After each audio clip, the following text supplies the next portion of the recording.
Hello and welcome to the Sisters for Fitness Wellness Show. I'm Stephanie Gaines-Bryant. Our guest today is Rhonisha Franklin, and she's a photographer. We're taking the show in a little bit of a different direction this morning. Welcome. Thank you, Stephanie. I'm so excited to be here.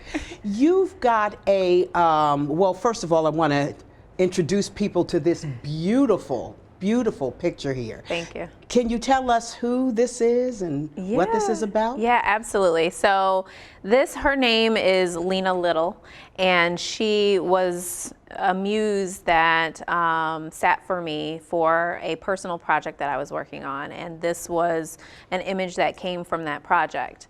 As a result, after I put it out on social media and posted it and everything, some photographer friends of mine, Creative Soul Photography based in Atlanta, they reached out to me and they said, "Girl, you got to make this a project."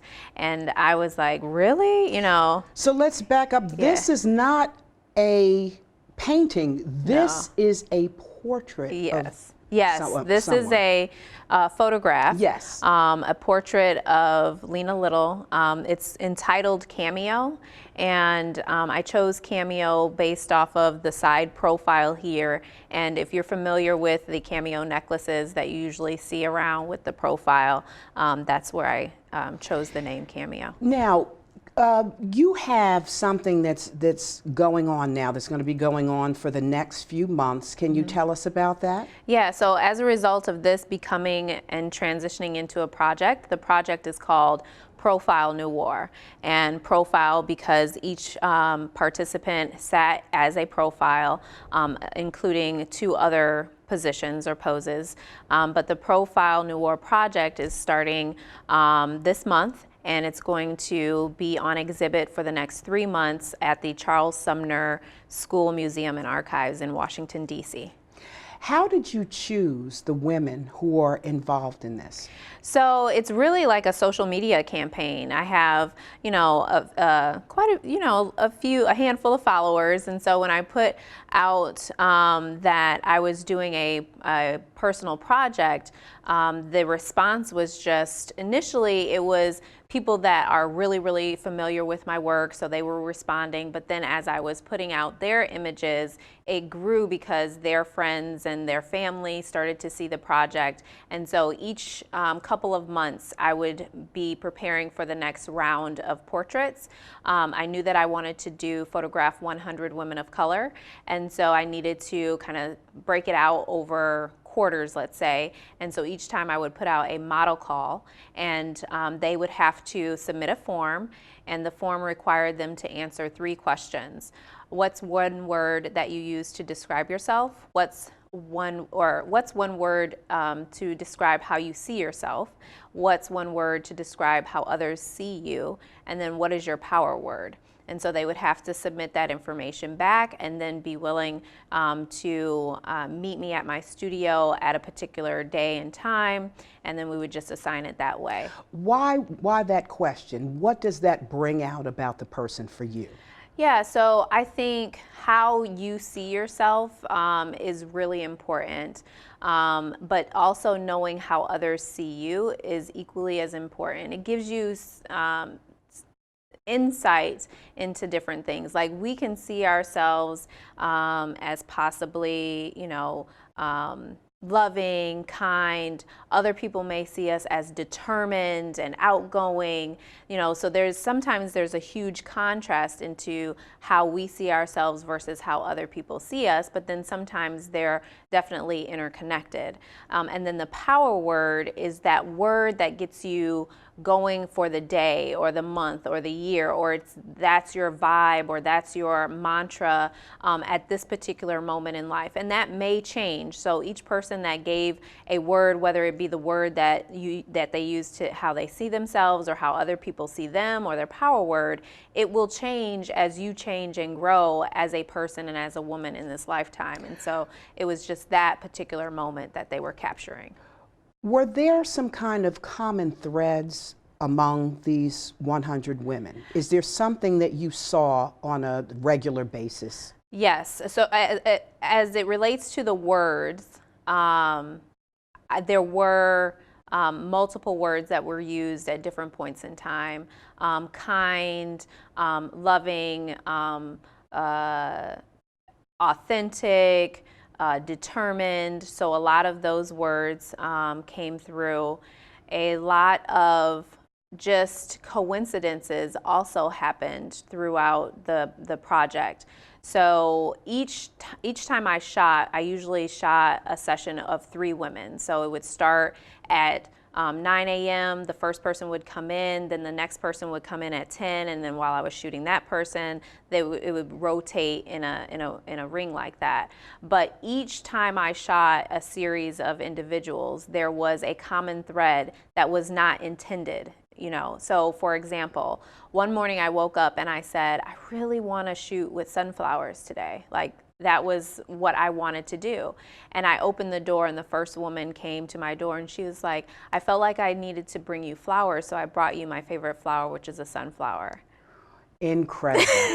And so things like that happened throughout the entire project. I mean, I have so many examples of different emotions that were at each session. For example, one session I had 3 older ladies, and I would say 65 and older, and none of them had ever had their makeup done professionally. Each one of them had some type of personal insecurity that they were working through at the moment that they were in this lifetime, and trying to continue to grow into the woman that they still, saw themselves to be, even, in their 60s and moving into their 70s. And so it was a great experience for me to know that, you're not just in this singular moment right now. You're always growing and learning new things about yourself.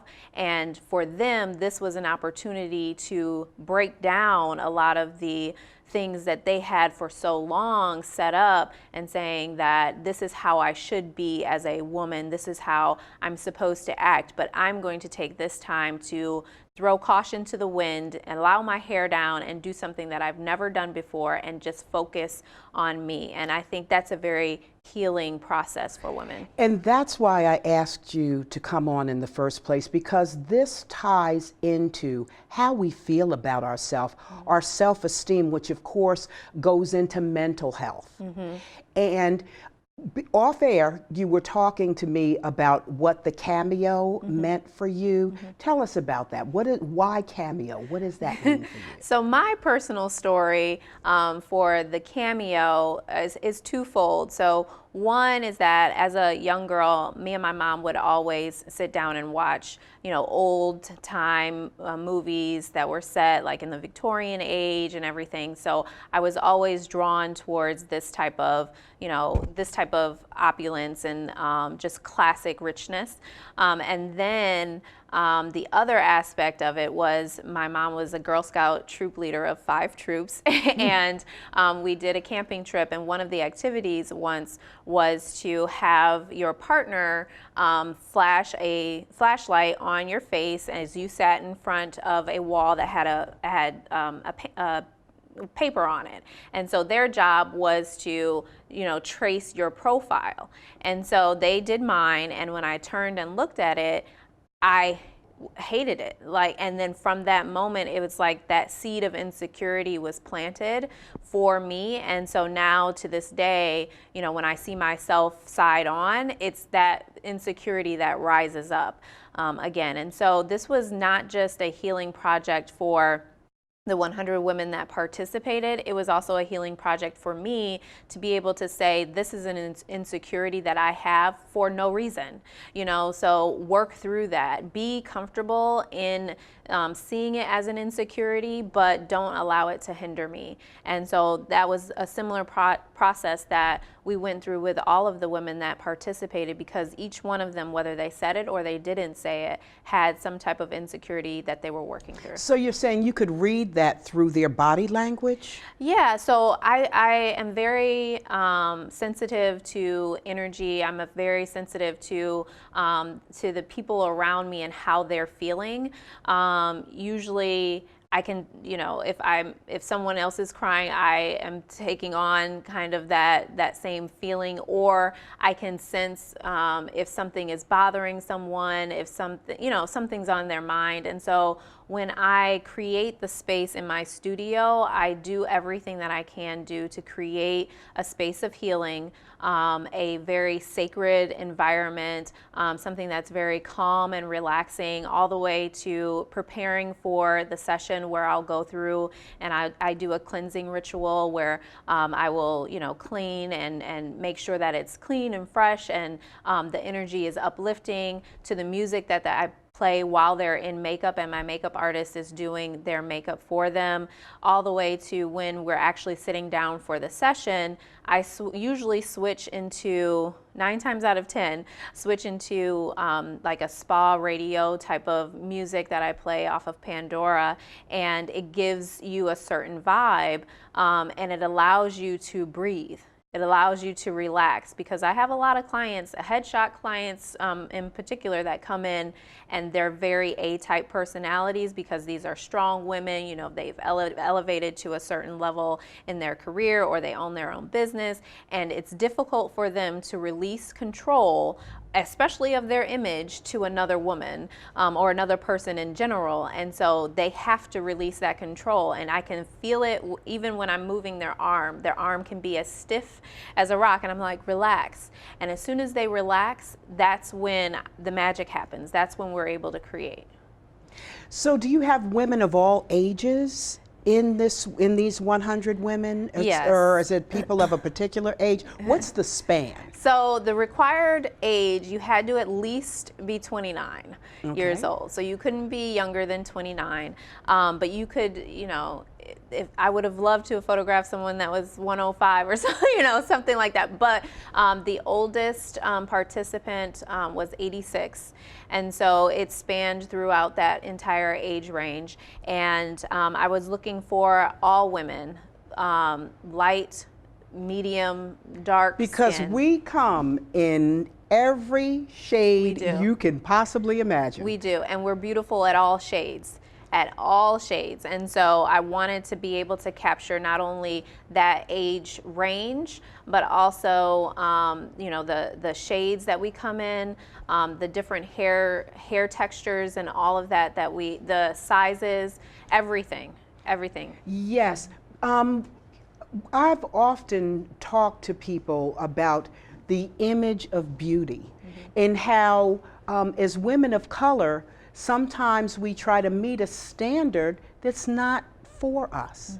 That there isn't just one standard of beauty, and it appears that you were looking for just that, just a variety of things that make us who we are. Yeah, absolutely. It's my intention to impact and change the visual representation of women of color. And with that, I say that there are certain standards that the world has placed above others, and I don't take that on to be true. I believe that there are standards for this particular group of people, or this particular scenario, that if you want to aspire to reach those standards, then that's fine. But those standards are not our standards, and our standards fluctuate because we set the standard, in my opinion. And so it can be natural hair. It can be long flowing, straight hair. It can be everything. It could be braids. It could be Bantu knots. It could be, locks. It could be a manicured afro. It could be a wild, just let it go afro. It could be, light twists or light curls to really, really kinky curls. There's so much that we have to offer, and so much that I feel that is overlooked within society, and we are allowing society to change our thought pattern against ourselves. And so this is my way of trying to reverse that on maybe a subconscious level, to just push out images that go against the grain. As we look at this image, and we mentioned earlier in the program, this looks like a painting. Thank you. How do you put the magic? How do you get it from that photograph Yeah. to this? Is it the lighting? Yeah. Is it the, how do you do that? I'm so glad you asked that. So I think it's a mixture of things. So lighting, definitely. I shoot with available light or natural light. So this is all done in my home studio right in front of a large window. And I, temper my window so that I create like a soft glow. But I think that when people of color photograph best in natural light, right? So instead of the harsh studio lighting, I feel like I'm able to capture the essence of a person in that natural light, something that's not artificial. Not that I'm against any type of lighting or artificial lighting, because I have used it and will probably, use it in the future for things, but the majority of my work is done with this natural light. And I intentionally made it a lower light image because I want people to have to look at it. I don't want it to be glaring and it's apparent that this is a person. I want you to have to go up into the image and feel it. And so in my post-processing work, there is a component that I do that gives it more of the artistic feel, and that's where I like to say a lot of the magic happens, because I'm doing, not only am I creating when I'm actually taking your image, but I'm also continuing the work after you leave to create what the final image is going to look like. And so that's where I get this, but they're all intentionally low light images. When you walked in a little while ago and you were carrying this, I'm like, I thought she was a photographer. I didn't know she was a portrait artist. Yeah. So it blew my little mind. And you told me that this was a photo. Yeah, yeah. So is this is your signature, would you say? This type of picture. Yeah, I would say that over the past few years, this has definitely become my signature. I think even with my headshots or family portraits, people come to me and say, hey, did you shoot such and such? I saw their images and it just looks like you. And so and then I confirm, yes, that's something that I've done. So I'm glad that I've been able to kind of take the knowledge of natural light photography and then put my own character or my own essence onto it, so people can identify it as an Ardian photo or Rhonisha Franklin photo. As a child too, I watched those old movies and I saw the cameos, and I think that's a little bit of genius to take that whole concept that is from somewhere else, someplace else, something that usually has nothing to do with us, to take that and incorporate that into what you do. Well, it has everything to do with us. I believe that everything sparks and is born from us. And so one of the major turning points for me in my thought process was a trip that I made to Ethiopia, because I had always gone through this mindset, like I could not have been, in this, regal setting, or have been this person, because I probably would have been someone's, slave somewhere. And it was a very, closed-minded, not well, aware of the world, mindset. And I think that's where a lot of people are. So I'm so grateful for the opportunity that I was able to expose myself to. What did that do for you? It showed me, so we visited a castle, and Queen Metawab was the one that had taken this castle in Lalibela? Lalibela, Ethiopia, and she rivaled the royalty that was in Europe. And so seeing that could have been me, it probably was me in a previous lifetime, and that's probably why I'm so drawn to it, gave me that confidence, to see myself differently.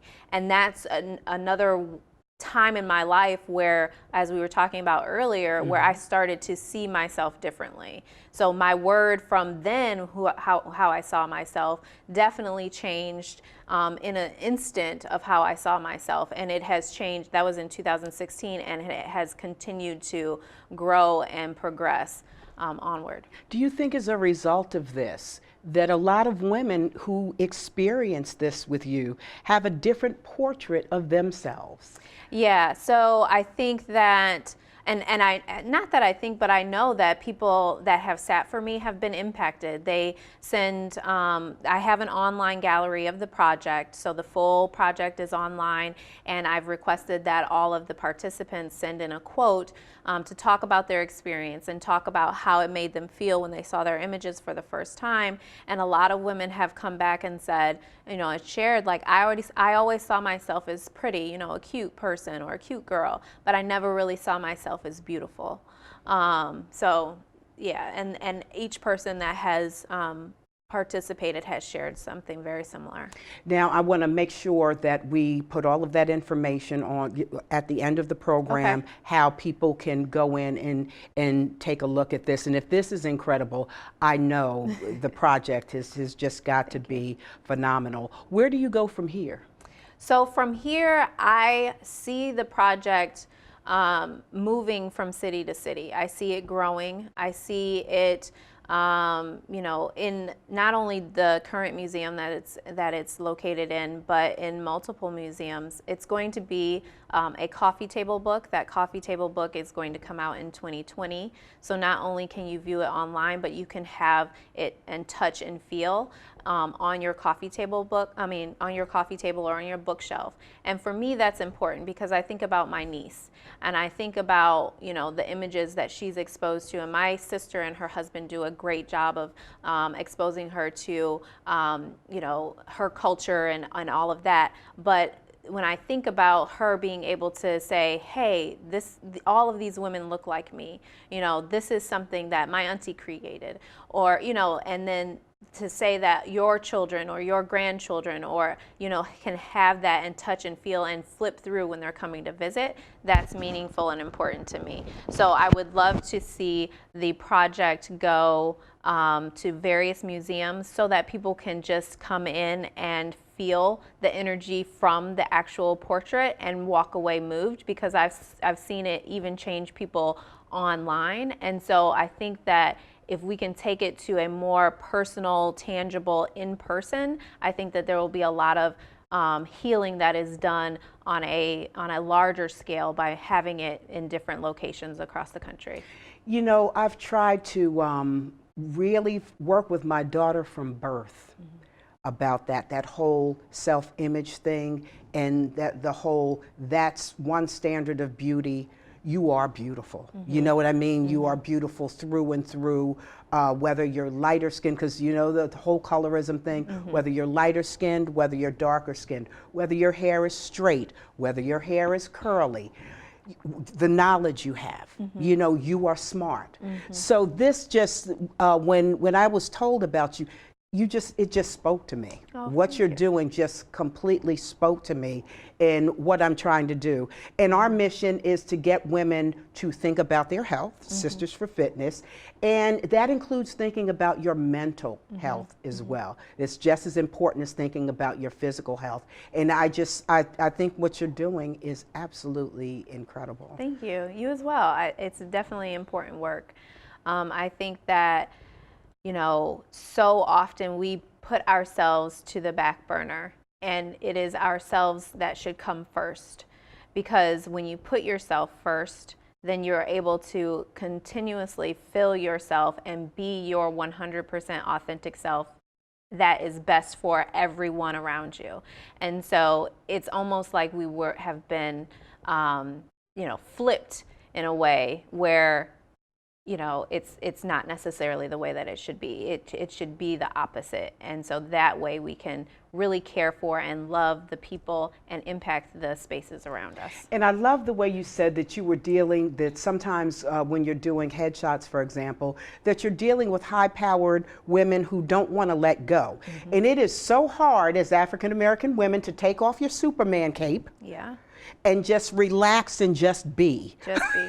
Yeah. So- Just be. And then just be in the imperfection of it. So there was another participant, and she is amazing. She does a lot of great work, very powerful woman. And she participated, and there was one little flaw in an earring strand that was hanging down, and she asked me if I could remove it. And it literally took me maybe like an hour and a half to even see what she was talking about, because it was through text message and everything. I couldn't see what is wrong. Like, I thought it was like her earlobe or something, but it was a little string that was hanging down from her earring. And I could have very well gone into Photoshop and clipped it up, like taken it out. But I thought to myself, this is one of those times where we need to embrace the imperfection, because she immediately went to the imperfection and missed, not that she missed it, but it's almost like it overtook the beautiful image that she had, and everybody loved that image. Like, this was the image, right? So it was like that one little thing was tap dancing on her nerve, and I was like, no, I can't do it. I think we should sit with it, and I think that it should tell a story, and this is the story that it should tell. Sit with the imperfection, but know that you are beautiful even within that. Rhonisha Franklin, you are incredible. And again, it's Profile Noire, and it's available to see now. We can see it online, and it's at you do the long name, the Charles. It's the Charles Sumner School Museum and Archives in Washington, D.C. And people can come by and see it. Yes. And we will put all of that information in the end credits. Okay. And stuff. And good luck with this. And you. I think this is incredible work. Thank you so much. This is absolutely you as well. incredible work. And you got to keep it up. So we'll be looking to interview you when you do the next 100. I receive it. I will be here. I might change my hair up. Might be braids next time. I love your hair exactly. Thank you. Thank you. And also, one last thing, that cameo, where did you? So I ordered it, and it came in from France. So That is absolutely but yeah, beautiful. it was different because it has an African bust, and so that's what I wanted. Indeed, indeed. You've been watching the Sisters for Fitness Wellness Show. I'm Stephanie Gaines-Bryant. Our guest today is photographer Rhonisha Franklin. Thank you so much for joining us today. Have a great day.